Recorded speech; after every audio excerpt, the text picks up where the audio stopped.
most important chapter, cell, a unit of life. Cell, a unit of life. Basically सर्व living organisms सेलनीच बनलेले आहेत, because cell is basic structural and functional unit of life. जशी एखादी भिंत आपण पाहतो, तिथं विटा विटा विटा विटा विटा विटावर विटा विटावर विटावर असलेले असतात. बेसिक एक वीट जसं त्यातलं एक युनिट आहे, त्याप्रमाणे cell cell cell cell cell cell cell cells, अनेक हजारो लाखो सेल्स, करोडो सेल्स नी आपली बॉडी बनलेली आहे. आता काही ऑर्गॅनिझम युनिसेल्युलर आहेत, त्यांची बॉडी एकाच सेलनी बनलेली असते, आणि जे मल्टीसेल्युलर आहेत त्यांच्यामध्ये डिव्हिजन ऑफ लेबर, सेल्स तर जास्त आहेत परंतु डिव्हिजन ऑफ लेबर सुद्धा त्यांच्यामध्ये आहे. सुरुवातीला तर इंट्रोडक्शन बघूया.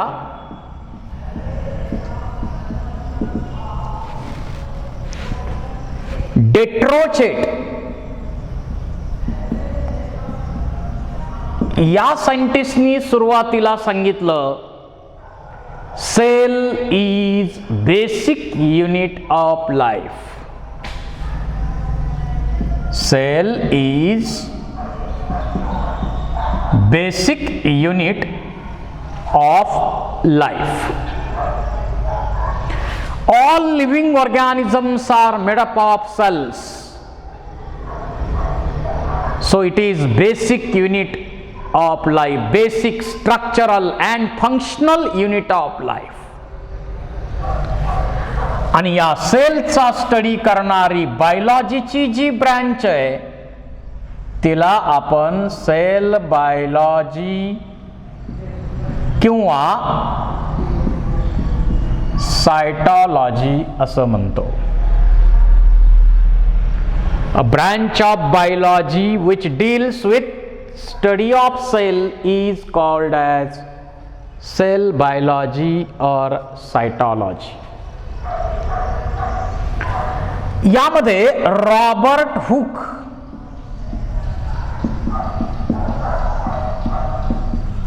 यांनी एक मायक्रोस्कोप बनवला, आणि त्यांनी काय केलं, मायक्रोस्कोप खाली कॉर्क स्लाइस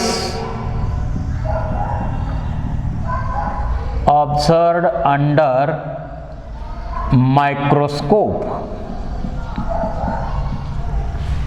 आणि त्याला लक्षात आलं की या कॉर्क मध्ये असे अनेक अनेक कंपार्टमेंट्स दिसत आहेत. This cork consists of many compartments. त्याला हे लक्षात आलं की या कॉर्क मध्ये अनेक असे कंपार्टमेंट्स आहेत, आणि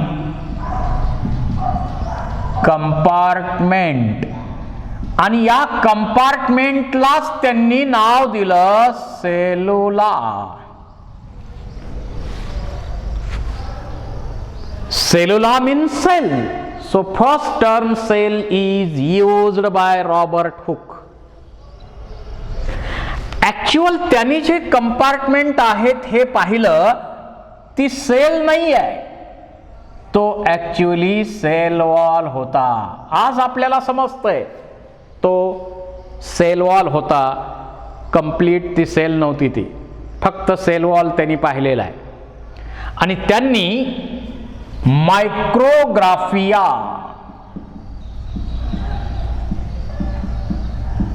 या हे बुक त्यांनी लिहिलेलं आहे. So Robert Hooke, a most important scientist, observed cork slice under microscope and he found that Many compartments are present, and he called these compartments as a cellula. Actually, these cellula are nothing but the cell walls. ते काही true cells नव्हत्या, sale wall ते होते. त्यानंतर Antonie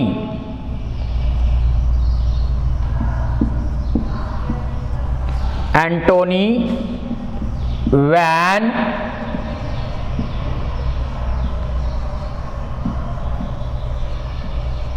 लेव्हनहुक.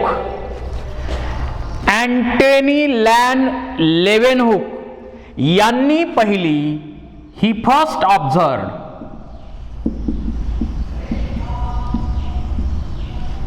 bacterial cell, protista cell, RBC cell and sperm cells. तर पहिली sale observe कोणी केली तर अँटोनी वॅन लेव्हनहुक यांनी ऑब्झर्व केलेली आहे. त्यानंतर सेलचा जो सायटोप्लाझम आहे किंवा प्रोटोप्लाझम आहे, सेलचा जो प्रोटोप्लाझम आहे त्याला याच्या संदर्भात ड्युजॉर्डिन नावाच्या सायंटिस्टनं याला प्रोटोप्लाझमला सार्कोडे ही टर्म वापरली.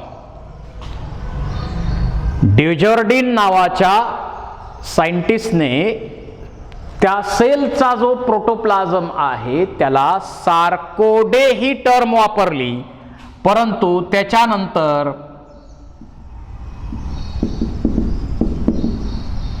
पुर्केंजे नावाच्या सायंटिस्टनी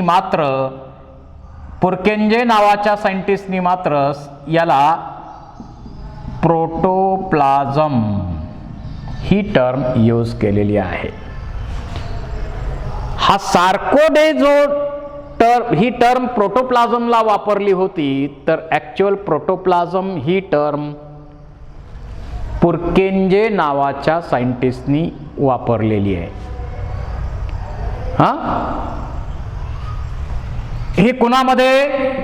in animal sale.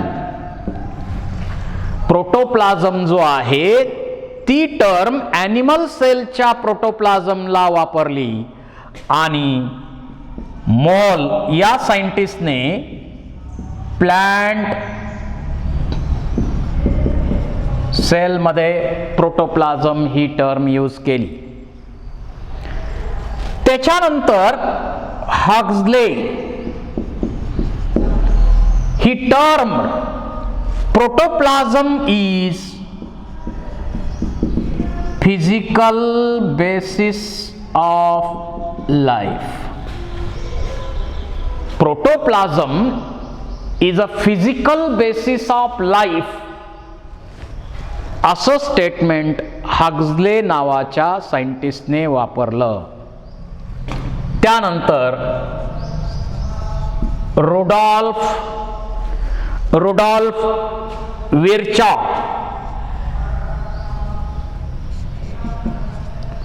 VIRCHOW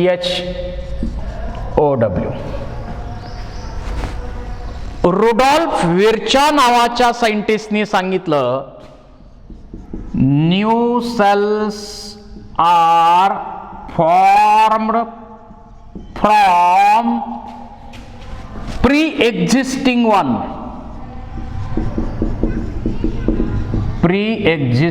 one.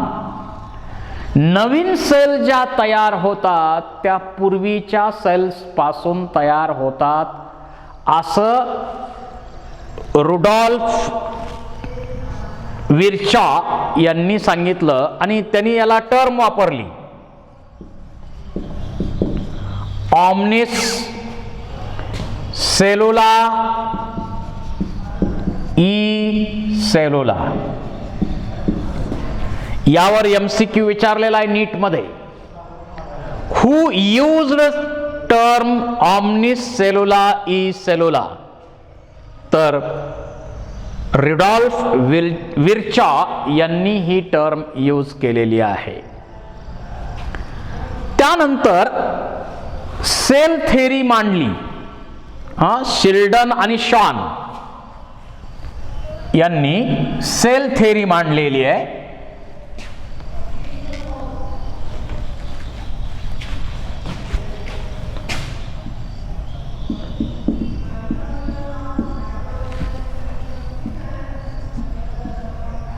शिल्डन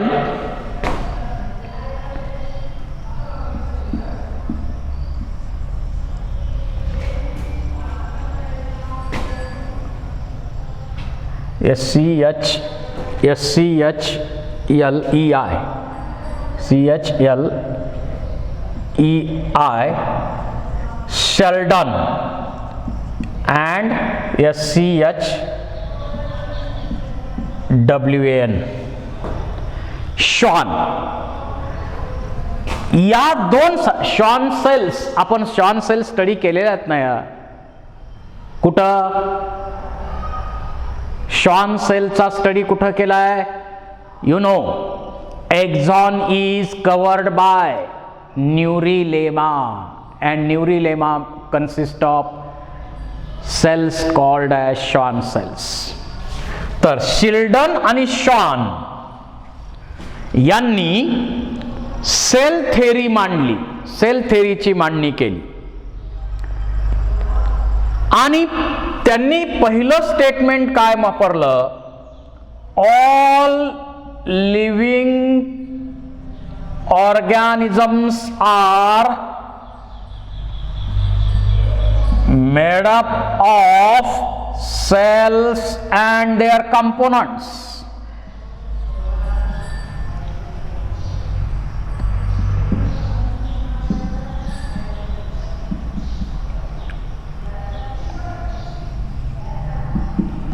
All cells are made up of, all living organisms are made up of cells and their components.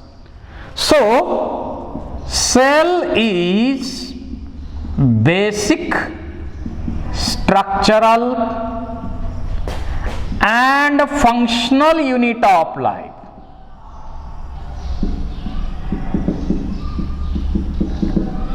Cell is basic, structural and functional unit of life. हे सुरुवातीला concept सांगितलेले आहेत.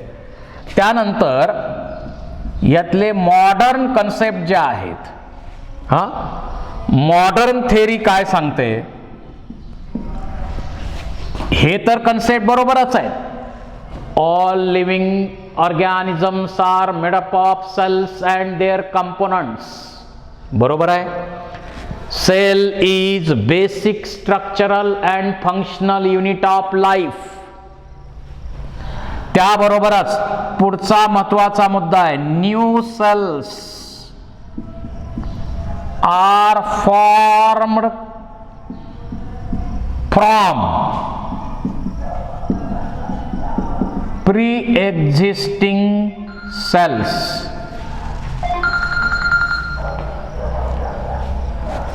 New cells are formed from pre-existing cells.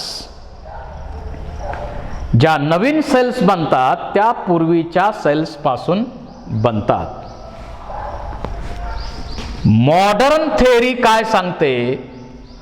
New cells are formed from pre-existing one. Modern theory मध्ये पहिले concept अमान्य केलेत का? नाही. मॉडर्न थेअरी मध्ये तेही महत्वाचेच आहे. All living organisms are made up of cells and their components.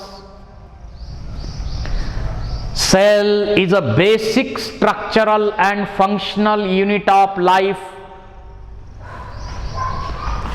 New cells are formed from pre-existing one. नवीन सेल ज्या बनतात त्या पूर्वीच्या सेल्स पासून बनतात. बिकॉज आणि इथं cell is unit structural unit, structural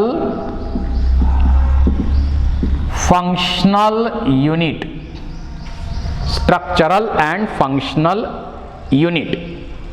त्याचबरोबर it is a unit of heredity. हे हेरेडिटीचं पण युनिट आहे, स्ट्रक्चरल पण युनिट आहे, फंक्शनल पण युनिट आहे. त्यानंतर या सेलमध्ये सांगितलेलं आहे every nucleated cell is totipotent. Every nucleated cell is totipotent. Totipotent म्हणजे या सेल्स पासून पूर्ण ऑर्गॅनिझम बनवायची क्षमता, कॅपॅसिटी प्रत्येक न्यूक्लिएटेड सेलमध्ये असते असं सेल थेअरी म्हणते. रियालिटीमध्ये असं नाही आहे. ही कॅपॅसिटी फक्त प्लांटच्या सेलमध्ये आहे. ॲनिमल सेलमध्ये एम्ब्रॉनिक कंडिशनमध्ये ही कॅपॅसिटी आहे. म्हणजे झायगोट आणि अर्ली एम्ब्रिओ मोरोला तिथपर्यंतच ही कॅपॅसिटी आहे, टोटिपोटंट आहेत. त्याच्यानंतर प्लांटच्या सेलमध्ये कसं आहे, प्लांटची सेल जर आपण लिव्हिंग न्यूक्लिएटेड सेल जर बाजूला काढली, आयसोलेट केली, कल्चरमध्ये ग्रो केली, तर त्या प्रत्येक सेलपासून कंप्लीट प्लांट बनू शकतं. ती कुणाचीही सेल घेतलेली असली तरी, लीफची घ्या, स्टेमची घ्या, कुठलीही लिव्हिंग न्यूक्लिएटेड सेल घ्या. कारण प्लांटच्या सेल्स कशा आहेत, टोटिपोटंट आहेत. परंतु ॲनिमल्सच्या सेल मात्र झायगोट मोरुला इथपर्यंतच्या सेल्स टोटिपोटंट असतात. त्याच्यानंतर समजा माझी स्किनची सेल आहे, ही स्किनची सेल बाजूला काढली तर त्याच्यापासून कल्चरमध्ये ग्रो करून नवीन मुंडे बनणार नाही. कारण नंतर एकदा का जर्म लेअर तयार झाले, एक्टोडर्म, एंडोडर्म, मेसोडर्म, त्याच्यानंतर आपल्या सेल्स प्ल्युरिपोटंट होतात. पूर्ण ऑर्गॅनिझम एका सेलपासून बनू शकत नाही, फक्त त्या त्या प्रकारचं सेलचं मास बनू शकेल. त्याच्यानंतर पुढचा कन्सेप्ट त्यांनी मांडला सेल. यामध्ये सेलची ग्रोथ होते. ग्रोथ होते ती कशामुळं, to increase number and size. You know, growth is irreversible increase in size and number of cells. त्याचबरोबर काही सिमिलॅरिटी सेलमध्ये आपल्याला सांगता येतील. सेलमध्ये काही similarity, because all living organisms are made up of cells. एक सिमिलॅरिटी झाली.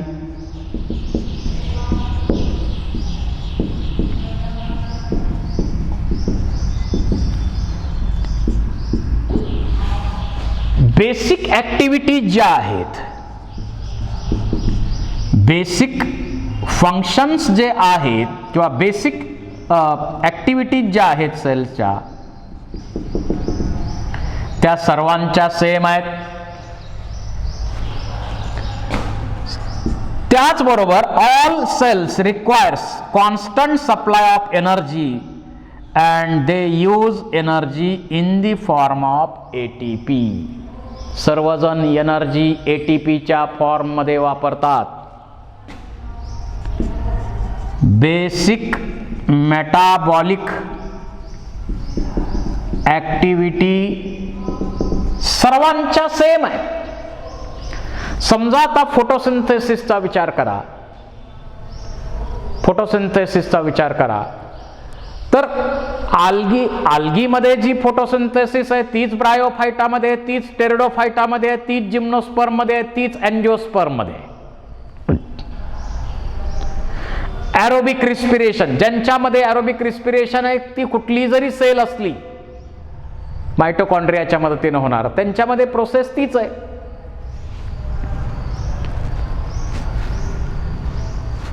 बेसिक स्ट्रक्चर सर्वांचं तेच आहे, कारण सर्वांच्या सेलमध्ये प्लाझ्मा मेम्ब्रेन आहेच. प्लाझ्मा मेम्ब्रेन सर्वांमध्ये आहे.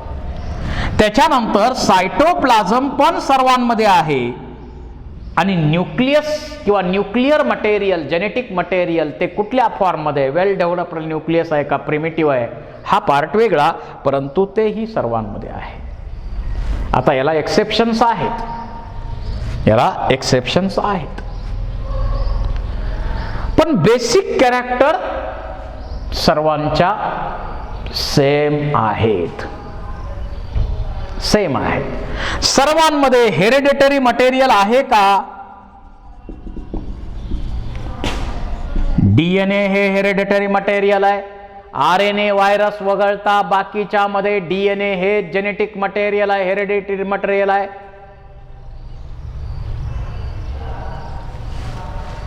ही पण कॉमन कॅरेक्टर आहे. आता याच्यामध्ये एक्सेप्शन्स असतील, मॅमॅलियन आरबीसी, असे एक्सेप्शन त्यामध्ये असू शकतात. किंवा या सेल थेअरीला ऑब्जेक्शन्स काय आहेत?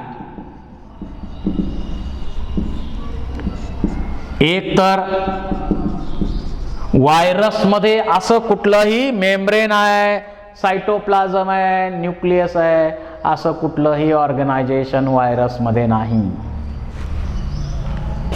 व्हायरसमध्ये असं कुठलंही ऑर्गनायझेशन नाही.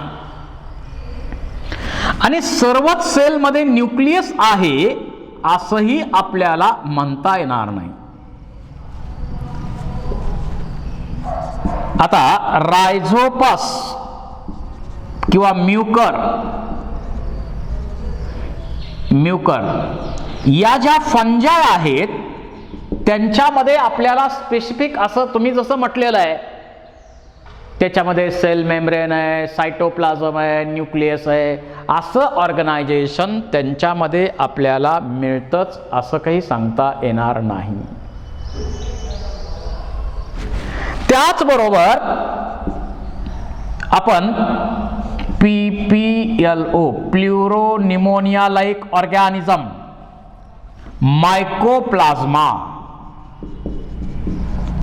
त्याला आपण जोकर ऑफ प्लांट किंगडम म्हणतो. याच्यामध्ये वॉललेस आहे आणि याच्यामध्ये पॉलिमॉर्फिझम मोठ्या प्रमाणावर असल्यामुळं त्याला आपण जोकर ऑफ प्लांट किंगडम म्हणतो.